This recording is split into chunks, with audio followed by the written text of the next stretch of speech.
Bonjour à tous, bonjour à toutes nos collègues. Cette journée revêt effectivement une importance pour Ingerope et pour moi-même, même si les droits des femmes ne se limitent pas à une seule journée dans l'année. Ingerope est signataire de la charte de la mixité de Syntec Ingénierie, notre syndicat professionnel. Et en 2021, nous avons mis en place un plan d'action ambitieux de féminisation pour développer la mixité au sein du groupe.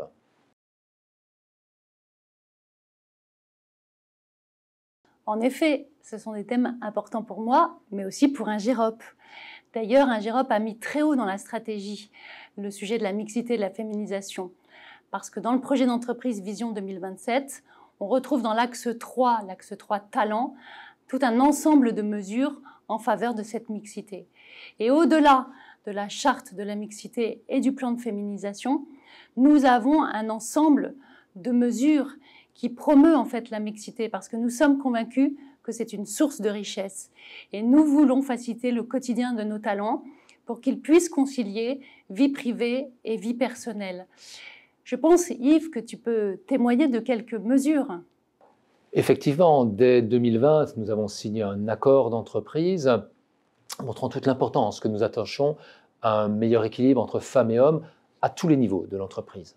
Tout d'abord en le mesurant, puisque nous avons fixé un objectif de 30% de féminisation de tous nos comités de direction d'unité, et en mettant en place quelques dispositions très pratiques, par exemple, et si c'est nécessaire, une prise en charge financière de frais de garde lors de nos formations. Alors, bien entendu, cette mesure n'est pas uniquement destinée à nos collaboratrices, puisque la garde des enfants est quelque chose qui est partagé par les deux parents. Nous avons aussi d'autres mesures. Par exemple, nous avons la formation leadership au féminin pour encourager les femmes à prendre des responsabilités. Nous encourageons aussi les Ingéropiennes à participer au forum étudiant afin de rencontrer des jeunes femmes, des étudiantes qui hésitent à se lancer dans nos métiers d'ingénierie. Pourtant, elles y ont toute leur place.